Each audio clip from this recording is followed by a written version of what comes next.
चलिए ऑप्शन से बताते बताते वो थोड़ा सा कट गया था क्वेश्चन, है ना। क्वेश्चन नंबर 11 मैं ऑप्शन से बता रहा था ना इसको, वो बताते बताते थोड़ा सा कट गया था। अब सुनिए मेरी बात, ऑप्शंस क्या क्या है इसके, ए बी सी और डी, क्लियर है ना। अब सुनिए, पहला ऑप्शन 2:1 है, दूसरा √3-1 है, चौथा √3+1 है, पांचवा 2:√3 है ना। ये L/B का रेशियो मांगा था हमसे।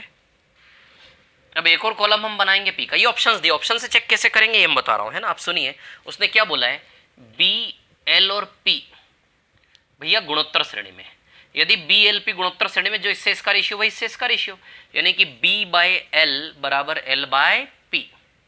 तो बताओ एल इधर जाएगा तो एल स्क्वायर और पी इधर जाएगा तो बी पी, यानी कि हमें क्या सिद्ध करना है, एल स्क्वायर बराबर बी पी।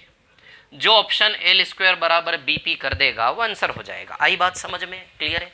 जो ऑप्शन एल स्क्वायर बराबर बी पी कर देगा वो आंसर हो जाएगा, ठीक है। अब सुनिए मेरी बात, यहाँ पर क्या है कहानी। तो अब हमें पी निकालना है, पी का वैल्यू, परिमाप क्या होता है 2l + b, क्योंकि पी भी रखना पड़ेगा ना, एल बी पी तीन चाहिए, एल और बी के मान तो ऑप्शन ने दिए हैं, अब पी भी तो निकालना पड़ेगा इस ऑप्शन का परिमाप, ये लंबाई चौड़ाई इसका अकॉर्डिंग इसका परिमाप। तो परिमाप का फॉर्मूला 2l + b होता है, एल कितना इसका 2, इसका परिमाप निकाल लें, एल कितना है 2 और बी कितना इसका 1। तो बताइए 6 आएगा कि नहीं आएगा, इसका परिमाप 6 है ना। इसका परिमाप निकालना है तो एल क्या रखोगे √3-1 और ब्रेड्थ क्या रखोगे 1, 1 1 कैंसिल, बताओ 2√3, 2 × √3, 2√3 आएगा कि नहीं आएगा इसका परिमाप। वैसे इसका परिमाप निकालोगे तो √3 + 1 और 1 है ना, यही है ना, है ना, ये √3 + 1 और 1, क्लियर। तो √3 + 2, 2 और √3 + 2 हो गया है, 2 का मल्टीप्लाई इसमें भी 2 √3 + 4 आएगा, और इसका परिमाप निकाल लेना, इसका भी 2 √3 + 4 ही आएगा, निकाल लेना आप, है ना, ठीक है। चलो अब लगा लेते हैं वैल्यू एक एक करके। सबसे पहले ऑप्शन ए को चेक करते हैं, है ना, सबसे पहले हम चेक करेंगे ऑप्शन ए को, ठीक है। तो चलिए सबसे पहले हम ऑप्शन ए की बात करते हैं ना। तो ऑप्शन ए में एल बराबर कितना है 2, तो एल की जगह रखो 2, बी बराबर कितना है 1 रखो 1, पी कितना है 6 रखो 6, 4 बराबर 6, 4 आएगा, 4 बराबर 6 होता नहीं होता, cancer.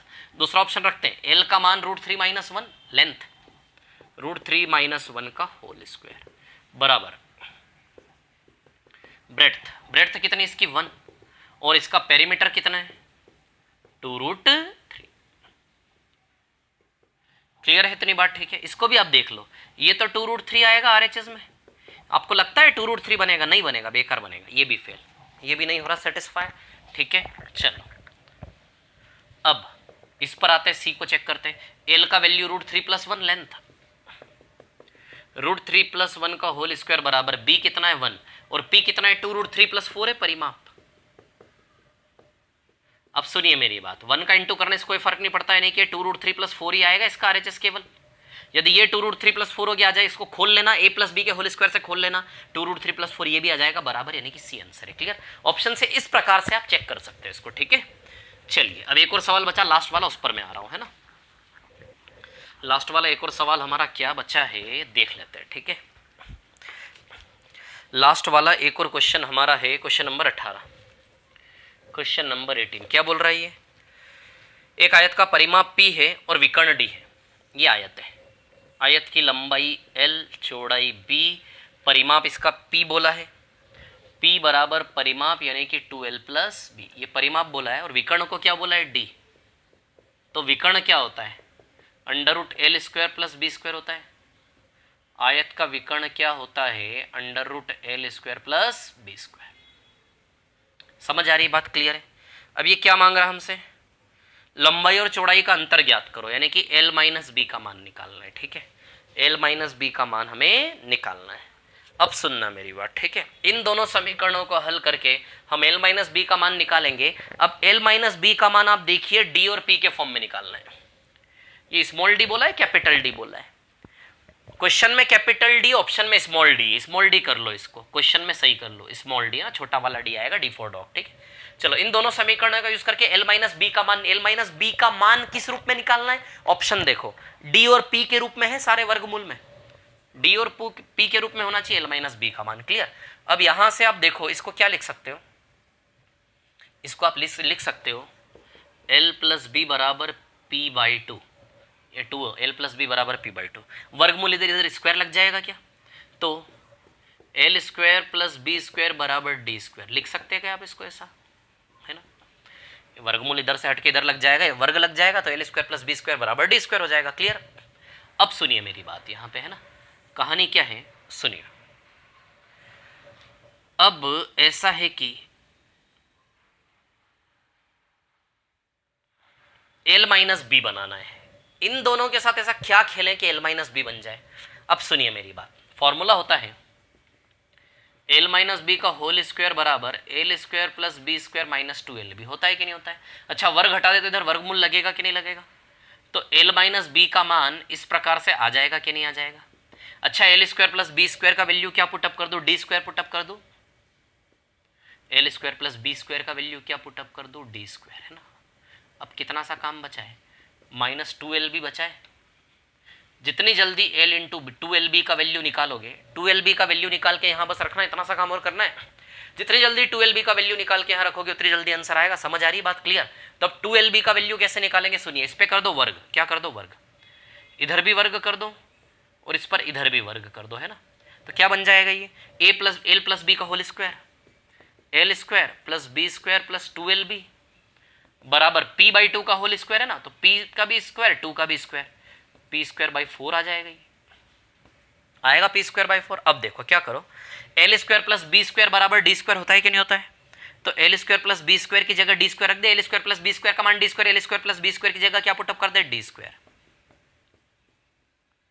D square plus 2LB बराबर p स्क्वायर बाय 4 आएगा, ऐसा क्लियर है।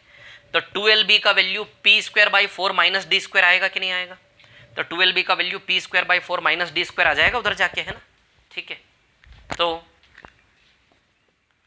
2LB का value p square by 4 minus d square, तो 2LB का वैल्यू ये पुटअप कर दूं वहां पे, 2LB का value p square by 4 minus d square, चलो रख देता हूं, ये डी स्क्वायर तो है ही, माइनस 2LB का value p square by 4 minus d square, बोलो आएगा कि नहीं आएगा। 2LB की जगह p square by 4 minus d square, है ना। बाहर जब भी माइनस हो तो ब्रैकेट लगाना पड़ता है ना। अब माइनस को खोल दे, यदि अब आप माइनस को खोलोगे, d square minus p square by 4 minus minus plus d square, तब आप ही देखिए डी स्क्वायर 2 बार डी स्क्वायर हो गया, 2d square minus p square by 4, clear. 4 का मल्टीप्लाई यहां करेंगे तो 4 2 जा 8, 8d स्क्वायर आएगा, 8d square minus p square by 4 ये आएगा। देखो ये ऑप्शन दिख रहा है आपको, 8d square minus p square by 4 upon में 4 है ये, है ना, 8d square minus p square by 4, clear. दिख रहा है ऑप्शन आपको, कौन सा ऑप्शन दिख रहा है, ए वाला ऑप्शन ए इसका आंसर है। आई बात समझ में, बोलो क्लियर है क्या। इसको भी हम किसी तरह मान के कर सकते थे, है ना, मान के कर सकते थे इसको, ठीक है ना, लेकिन ये भी टफ तो होगा ही, थोड़ा सा लेंदी हो जाएगा। अब मैं होता तो मैं तो देखो सीधे उड़ा देता मान के, यार ये समकोण त्रिभुज है ना, तो इसको 4 मानता, इसको 3 मानता, इसको 5 मानता, ट्रिपलेट हो जाता है ना। तो मेरे हिसाब से लंबाई और चौड़ाई का अंतर मांगा है ना उसने, तो मेरी मानी हुई दुनिया में लंबाई चौड़ाई का अंतर 1 रुपया है कि नहीं है। जो ऑप्शन 1 रुपया देगा वो आंसर कहलाएगा कि नहीं कहलाएगा, बताओ जरा। जो ऑप्शन 1 रुपया देगा वो लंबाई चौड़ाई, मेरी मानी हुई दुनिया के आधार पर लंबाई चौड़ाई का अंतर 1 रुपया है कि नहीं। अब जो ऑप्शन 1 रुपया देगा वो आंसर कहलाएगा कि नहीं कहलाएगा। अब ऑप्शन में डी और पी का यूज है, डी मतलब विकर्ण और पी मतलब परिमाप। तो बताओ मेरी इस दुनिया का परिमाप 14 है कि नहीं है, 4 3 7, 4 सामने भी 3 सामने, मेरी इस मानी हुई दुनिया का परिमाप मेरे हिसाब से 14 और मेरे हिसाब से विकर्ण 5 है कि नहीं है। अब ऑप्शन में P और D का मान 14 5 रख के देखो, L माइनस बी बराबर जो 1 रुपया दे दे वो आंसर आ जाएगा। P बराबर 14, D बराबर 5 रखो यहाँ, D बराबर 5, 5 का वर्ग 25, 25 हटे 200, 200 और 196 आएगा, 4 4 बाई 4 आ रहा है 1 रुपया। बताओ ये ऑप्शन 1 रुपया देगा कि नहीं देगा, है ना। परिमाप मेरी दुनिया के अनुसार परिमाप जो P माना है ऑप्शन में सवाल ने वो 14 आ गया, और जो D है डायगोनल विकर्ण वो 5 आ गया। क्लियर? तो P और D का मान यहाँ रखो ऑप्शन में, देखो 1 रुपया दे रहा है कि नहीं दे रहा है, जो मेरी दुनिया का लंबाई चौड़ाई का अंतर है वो अंतर इस ऑप्शन से आएगा कि नहीं आएगा, 1 रुपया। क्लियर? तो ऑप्शन से हो गया है ना। क्लियर है? हो गए सारे सवाल या और भी कोई बचा है? हो गए सारे, हो गए ना। ठीक है चलो ओके, हो गए सारे ना। और कोई क्वेश्चन यदि बचा हो तो आप मुझे व्हाट्सएप पे बता दीजिए, व्हाट्सएप नंबर 1000 बार दे चुका हूँ 7879205888। कोई भी डाउट हो, कोई भी प्रॉब्लम हो, प्लीज मुझे इस नंबर पर बताएं। क्लियर है इतनी बात? चलिए ओके, मिलते हैं नेक्स्ट क्लास में। नेक्स्ट क्लास में मैं सोच रहा हूँ मीन मीडियन मोड पढ़ा देता हूँ, मध्य माध्य और बहुलक वगैरह सारी चीजें है ना, एक एक करके धीमे धीमे सारा खत्म करूंगा है ना। Okay bye bye, thank you.